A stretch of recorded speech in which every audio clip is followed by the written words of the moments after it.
Mary Christmas, bukan Kristus. Yesus itu dipanggilnya Kristus. Itu saja sudah tanda bahwa yang lahir bukan dia. Mary Christmas, bukan Mary Kristus. Ayolah, hari Minggu ke gereja Sunday, S-U-N day, bukan S-O-N day, bukan, tapi S-U-N day. Sun itu artinya apa? Assalamualaikum warahmatullahi wabarakatuh. Jumpa lagi bersama saya Syatimbun dalam penyampaian siap Islam, masih di YouTube channel Netrans Production tentunya. Dalam penyampaian siap Islamku kali ini, saya akan menjelaskan tentang 25 Desember atau unik dikatakan sebagai hari raya Natal, dan apakah 25 Desember ini merupakan kelahiran seorang Isa Al-Masih, ataukah kelahiran Dewa Matahari, ataukah memperingati hari setan atau iblis.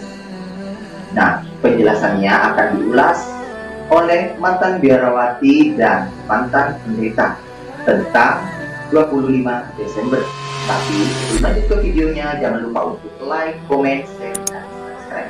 Mari kita belajar bersama dalam menjaga ukhuwah Islamnya, dan semoga penyampaian siar Islamku kali ini menjadi ilmu dan pengetahuan untuk kita semua. Mari kita simak ulasannya. Bukannya tidak tahu bahwa umat Islam diharamkan mengucapkan selamat Natal. Mereka tahu, tapi justru mereka menghendaki umat Islam ini melanggar akidahnya.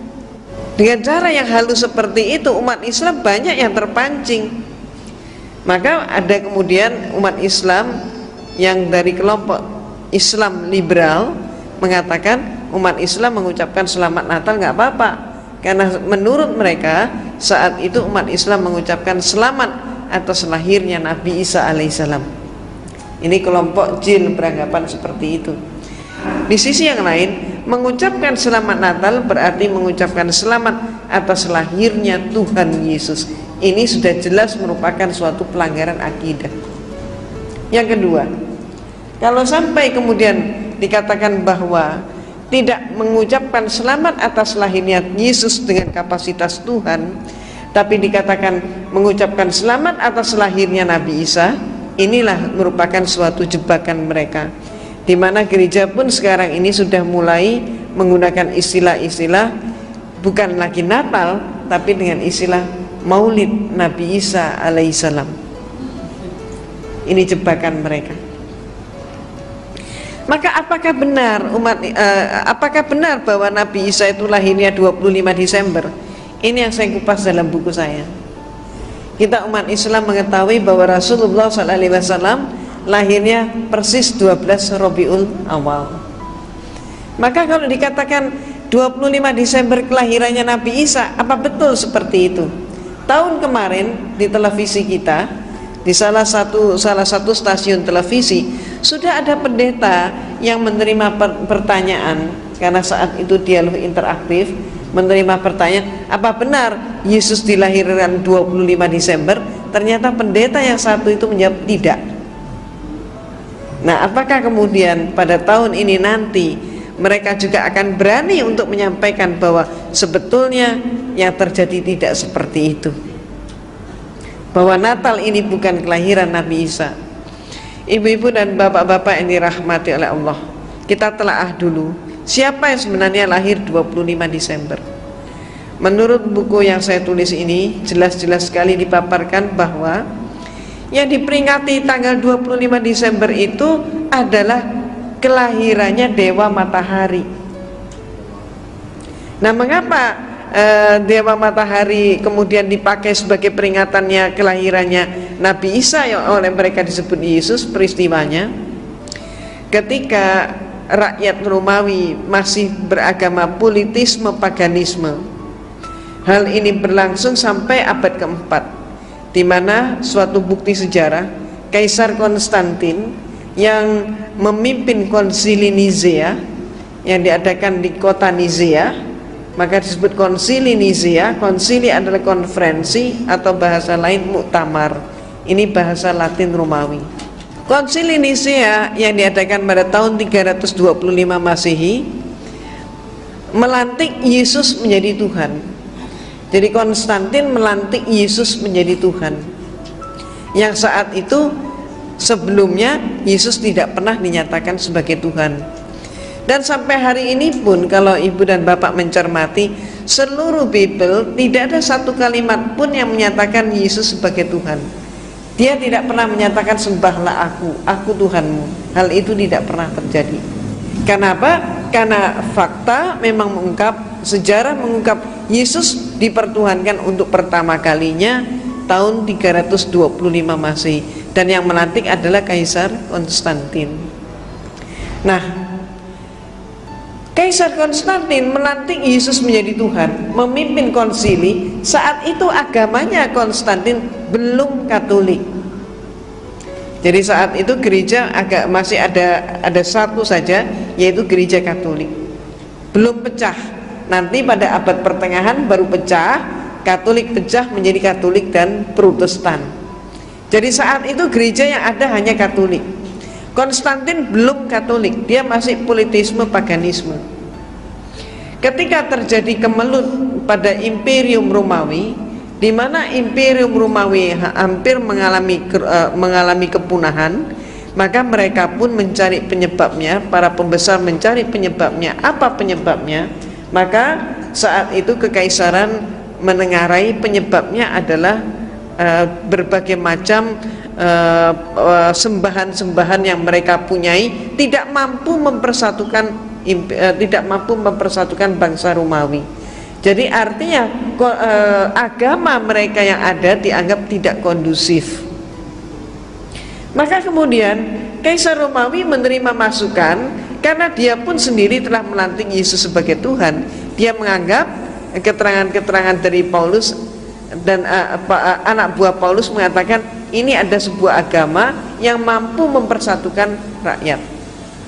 Maka kemudian dari situlah Konstantin tertarik dengan Katolik untuk menyederhanakan Tuhan-Tuhan mereka yang berpuluh-puluh itu tadi.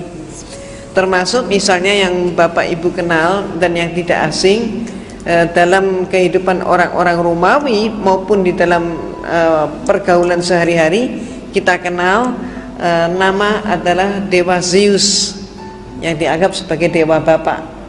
Bapak Ibu juga kenal istilah Dewi Jupiter, Aurora, Venus, maupun juga yang lain. Termasuk Bapak Ibu juga kenal dari film televisi atau film-film lain, Hercules termasuk itu, termasuk Xena termasuk itu. Semua itu adalah dewa dan dewi yang mereka sembah. Tidak mustahil tiap rumah mempunyai sembahan yang beda-beda, walaupun di antara sembahan yang demikian banyak itu ada persamaannya. Di antaranya yang mereka sembah adalah Dewa Zeus. Ini yang paling populer. Selain itu juga ada dewa lagi yang sangat populer, yaitu Dewa Mitra, yang juga disebut Mitras atau disebut Dewa Ra. Ini sama, yaitu apa? Yaitu Dewa Matahari. Mereka beranggapan bahwa matahari ini adalah sesuatu yang sangat penting, dan mereka ketakutan kalau sampai matahari tidak terbit. Maka mereka menyembah matahari yang lahirnya oleh mereka ditempatkan setiap kali titik balik matahari. Jadi matahari mencapai titik balik selatan, berakhirnya musim dingin, masuk ke musim semi. Saat itulah mereka memperingati lahirnya Dewa Matahari, yang persis pada saat itu jatuhnya ditempatkan tanggal 25 Desember. Orang-orang Romawi terbiasa setiap tahun satu kali mereka pesta pora untuk menyambut lahirnya Dewa Matahari. Jadi kalau orang-orang di Cina, penanggalan Cina, tiap tahun baru itu ditempatkan dengan jatuhnya musim semi, mereka menari dan sebagainya. Tapi orang Romawi yang paling mereka peringati adalah Dewa Matahari. Karena menurut orang-orang Romawi, dewa yang satu inilah yang paling penting di dalam kehidupan. Nah, cara mereka pesta adalah laki, perempuan, tua, muda, besar, kecil keluar dari mereka rumah. Nari, nyanyi, bahkan sampai mabuk, sampai terjatuh, tertidur di jalan-jalan. Semalam suntuk mereka pesta. Ketika kemudian Konstantin melihat kepentingan negaranya, maka kemudian dia masuk dalam agama Katolik. Karena Konstantin masuk menjadi pengikut Katolik, maka dia menginginkan dengan demikian seluruh rakyatnya pun menjadi Katolik. Katolik sebagai agama negara. Tapi rakyatnya nampaknya tidak mau pindah agama. Disebabkan apa?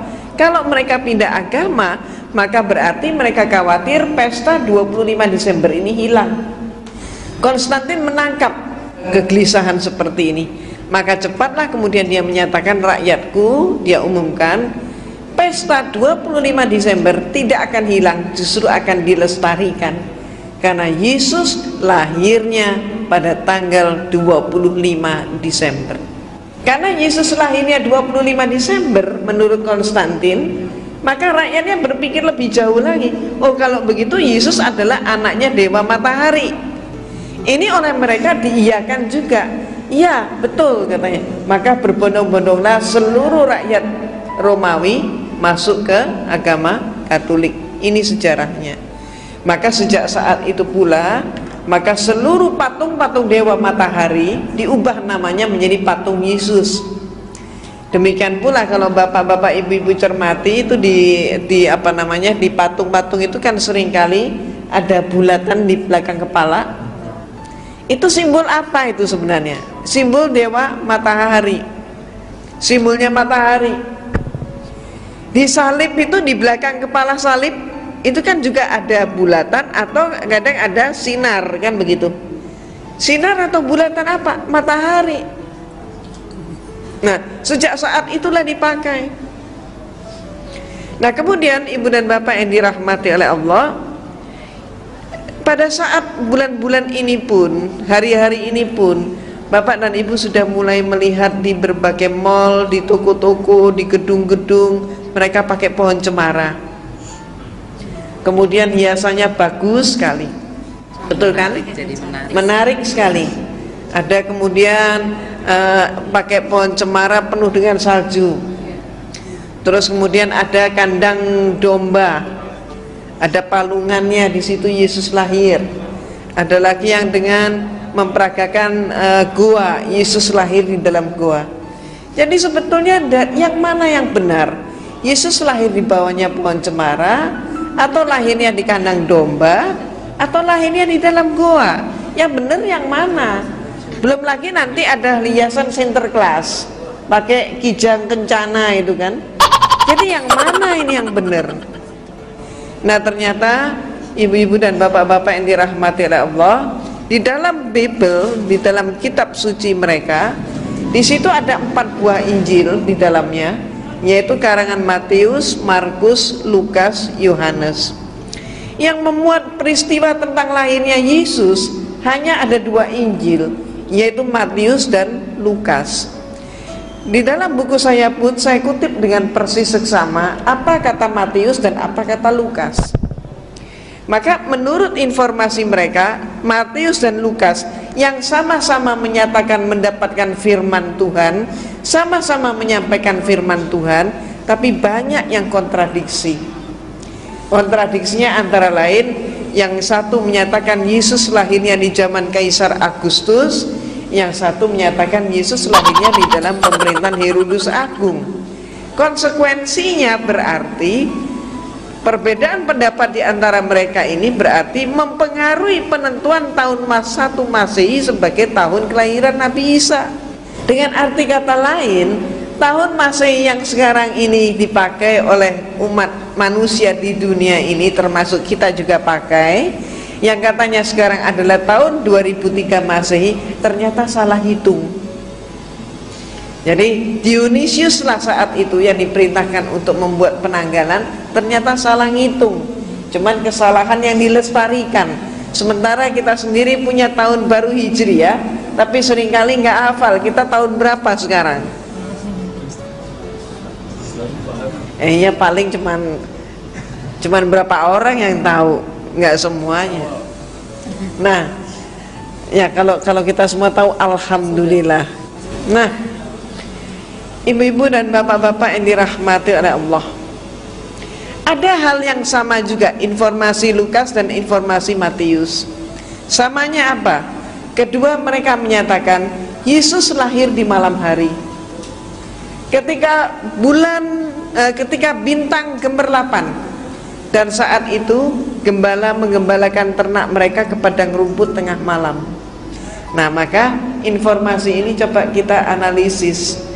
Kalau dikatakan Yesus lahirnya tengah malam, bintangnya gemerlapan, kemudian gembala menggembalakan ternak ke padang rumput tengah malam, itu artinya musim apa? Nggak mungkin salju ya. Nggak mungkin salju kan? Maka kalau tidak ada salju, kenyataannya mengapa semua hiasan yang ada memakai salju? Betul kan? Ya. Jadi kalau bintangnya gemerlapan, nggak mungkin salju turun. Itu pertama. Nah, yang kedua, dikatakan gembala menggembalakan ternak mereka ke padang rumput tengah malam katanya. Kalau kenapa gembala kok digembalakannya tengah malam? Kenapa tidak siang hari? Lembur. Katanya lembur saat itu belum dikenal. Kenapa? Ya kalau mereka menggembalakannya di pagi hari, siang hari, mereka tidak tahan dengan apa? Sengatan matahari di musim panas. Maka mereka menggembalakannya justru di malam hari saat musim panas. Tapi kalau musim dingin menggembalakan di malam hari, beku mereka. Jadi berarti itu saat musim panas. Perhitungan peredaran bulan, waktu, dan musim tidak mungkin saat itu terjadinya di dalam bulan Desember. Nah, sehingga pertanyaannya, siapa sebenarnya yang mereka peringati? Dan nantinya ketemu yang mereka peringati sesungguhnya adalah dewa matahari. Itu sebabnya maka kitab Yahudi mengatakan Yesus lahirnya di dalam bulan Elul. Nah, bulan Elul itu kapan? Bulan Elul itu antara Juli September, bukan Desember. Kalau kitab suci Al-Quran, maka kita simak bersama firman Allah di dalam surat Maryam. Dikatakan dalam surat Maryam bahwa Nabi Isa alaihissalam dilahirkan oleh ibunya di bawah pohon korma. Ketika pohon korma berbuah dengan lebat, maka pangkal korma digoyang, buah korma pun berguguran. Ini musim apa? Musim korma berarti musim panas. Jadi alhamdulillah ibu dan bapak, jadi adalah musim panas. Dan jangan lupa seluruh Palestina, Yesus itu dilahirkan di sebuah desa yang namanya Bethlehem. Provinsinya adalah provinsi Galilea. Ini adalah bagian daripada Yudea. Yudea adalah bagian daripada yang disebut sekarang Palestina. Seluruh Palestina nggak ada pohon cemara bisa hidup. Dari dulu sampai hari ini nggak ada satupun pohon cemara. Yang ada seluruh Palestina itu pohon korma. Maka pertanyaannya, dari mana ini pohon cemara ini? Ternyata peristiwanya ketika Imperium Romawi sudah kuat kembali, mereka ingin meluaskan imperiumnya, ingin menjajah ke Jerman. Maka saat itu yang dikirim oleh Romawi ke Jerman bukan dikirim serdadu. Ini termasuk yang harus kita amati. Jadi suatu invasi terhadap suatu negara tidak selamanya lewat tentara. Jadi penjajahan pun tidak selamanya penjajahan fisik. Ini yang harus kita amati. Demikian pula yang dikirim saat itu oleh Romawi bukan tentara, bukan serdadu, tapi yang dikirim ke Jerman adalah para pastor dari kelompok atau dari ordo Yesuit. Nah, pastor ini diberi perintah untuk menyelidiki orang Jerman menyembah kepada apa, agama mereka apa. Dalam waktu singkat para pastor ini mendapatkan berita bahwa orang Jerman saat itu agamanya masih animisme, dinamisme. Yang disembah adalah dewa yang merupakan dewa sebuah pohon, yang pohon itu mempunyai bentuk yang khusus, yaitu apa? Pohon itu selalu menjulang tegak ke udara, dan sekaligus pohon itu mengeluarkan bau harum yang sangat khas. Tidak ada bau harum yang menyamai. Pohon apa itu kira-kira? Pohon cemara. Maka bau cemara itu kan khas, tidak ada yang mirip dengan baunya cemara. Nah, kemudian para pastor segera pulang ke rumah melaporkan orang Jerman menyembah dewa cemara. Maka kemudian Konstantin segera mengadakan rapat, dan kemudian hasilnya mengirim semakin banyak pastor ke Jerman. Armada pastor dikirim, perlunya apa? Untuk menyebar ke seluruh pelosok Jerman dengan mengatakan Yesus lahir. Karena orang Jerman menyembah pohon cemara, dikatakan Yesus itu lahirnya di bawah pohon cemara, maka rakyat Jerman kemudian berkesimpulan, oh kalau begitu tidak beda antara agamamu dan agama saya, katanya. Ternyata Yesus anaknya dewa cemara. Maka kemudian agama Kristen pun masuk ke Jerman. Ini yang terjadi. Nah, ibu-ibu dan bapak-bapak yang dirahmati oleh Allah, sekaligus nanti di sini bapak dan ibu akan mendapatkan tambahan wawasan bahwa ternyata Natal itu pun baru menjadi acara resmi gereja pada abad yang ke-5, sebelumnya tidak. Dan masih banyak informasi yang lain, termasuk ayat-ayat Bible yang sebenarnya menyatakan bahwa perbuatan untuk menyembah kepada patung, kepada orang berhala-berhala adalah perbuatan yang sangat dilarang oleh agama. Nah, dikatakan juga bahwa peringatan hari kelahiran itu tidak dikenal di kalangan mereka, tapi justru yang melakukan peringatan kelahiran adalah orang-orang yang dianggap sebagai orang-orang yang sesat, termasuk Herodus dan sebagainya, orang-orang kafir istilah mereka. Nah, sekarang pertanyaannya, dengan mengetahui bahwa muatan daripada 25 Desember Natal itu ternyata tidak benar, bertentangan dengan akidah kita, maka sekarang menjadi suatu pemikiran ulang hendaknya, apakah kita juga ikut masih tetap mengucapkan selamat Natal. Sebab menurut fatwa MUI, menurut Buya Hamka almarhum, maka merayakan Natal ataupun berarti mengucapkan selamat Natal hukumnya haram.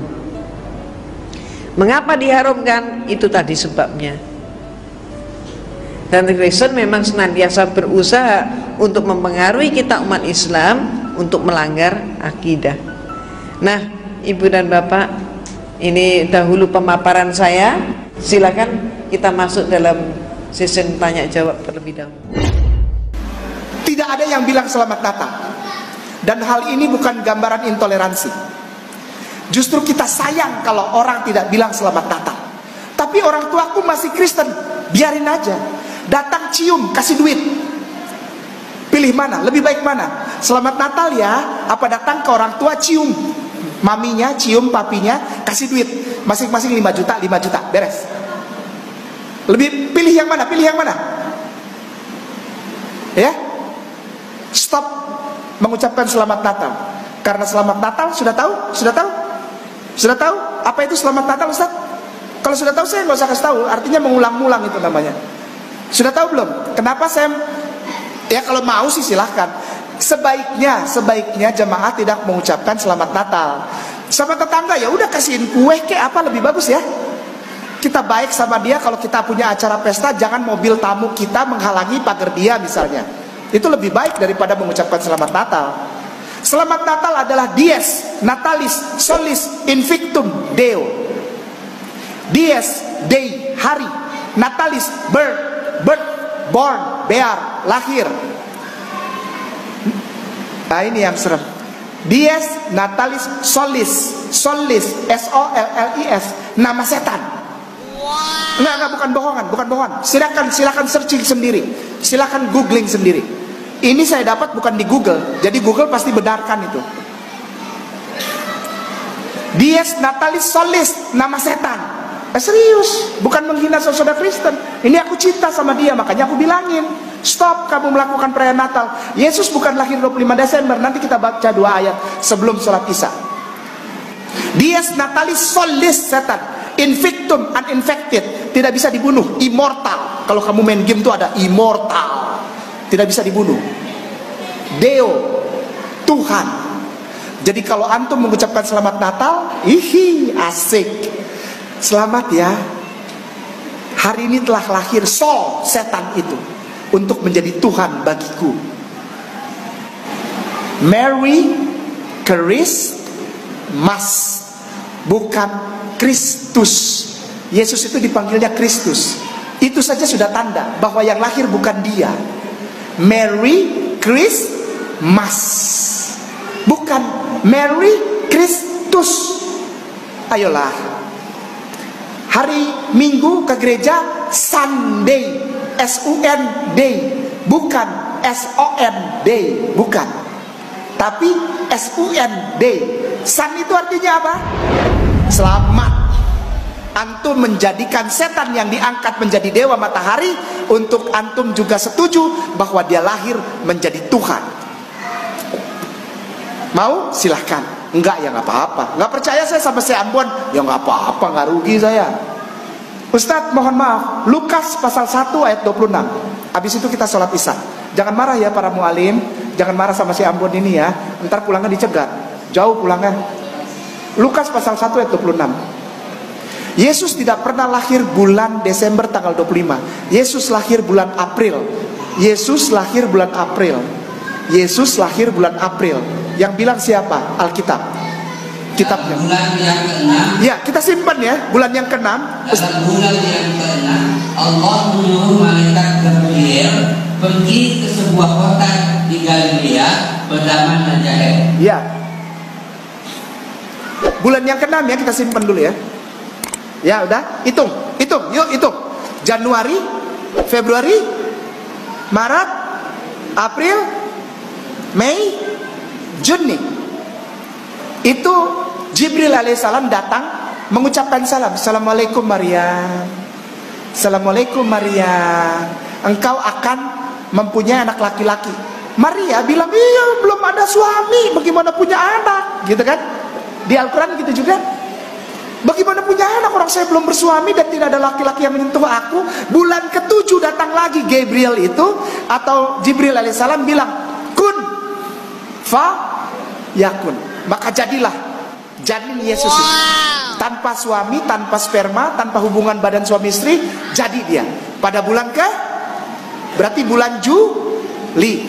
Berarti usia kandungan 1 bulannya Yesus itu bulan Agustus. Kita hitung ya, Agustus, September, Oktober, November, Desember. Tuhannya orang Kristen prematur lahirnya.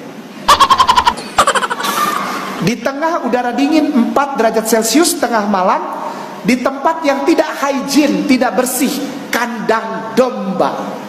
Pasti ada domba. Ditaruh di tempat makan domba. Bersih gak itu? Tidak. Apa yang akan terjadi dengan bayi Yesus itu?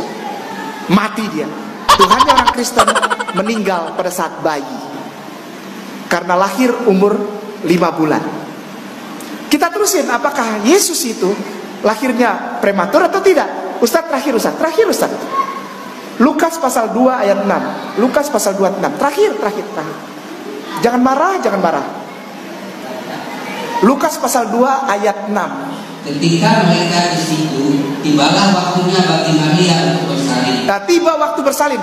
Perempuan, para wanita yang hamil sudah waktunya bersalin, itu usia kandungannya berapa Ustazah? 9 bulan 10 hari. Hitung yuk. Tadi kan sampai Desember 5. Desember, Januari, Februari, Maret. Kurma matang.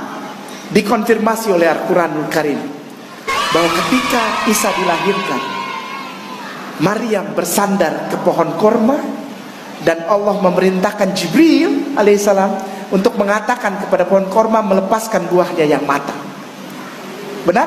Ustaz, tolong perbaiki saya. Ini banyak para ustaz di sini yang ahli hadis. Benar gak? Pernah cerita begitu Isa? Bulan 9, bulan April lahirnya. Bible yang bilang. Jadi sekarang saudara kita merayakan ulang tahunnya siapa? Iya, jangan malu-malu bilang apa. Takut ntar dibilang radikal di masjid gitu. Ulang tahunnya setan, namanya Sol. Ini bukan saya benci umat Kristen, bukan saya menghina, tidak. Bible yang bilang begini. Ini aku sayang sama engkau. Aku cuma mau bilang, udah, jangan Natalan lagi tanggal 25 Desember. Itu bukan menyenangkan Yesus, bukan menyenangkan Isa alaihissalam, tapi engkau menyenangkan setan yang namanya Sol. Kiranya berkenan, mohon maaf, jangan marah sama Kainama. Kalau ada kata-kata yang salah atau tingkah laku saya yang salah, tolong dimaafkan. Kalau ada pertanyaan yang belum bisa disampaikan sekarang, silahkan sampaikan kepada para ustadzku, Ustadz Tono atau Ustadz, nanti kumpulkan pertanyaannya, nanti di WhatsApp, insya Allah saya jawab. Ya, barakallahu fikum, billahi taufiq wal hidayah, wassalamualaikum warahmatullahi wabarakatuh. Itulah penjelasan dari seorang biarawati dan pendeta dalam menyampaikan ukhuwah Islamnya tentang 25 Desember. Ternyata 25 Desember atau hari raya Natal ini bukan tertulis di Alkitab sebagai kelahiran Isa Al-Masih, dan jelas memperingati hari Natal ialah memperingati hari kelahiran setan ataupun dewa matahari. Terima kasih sudah menyimak penjelasan kami tentang 25 Desember.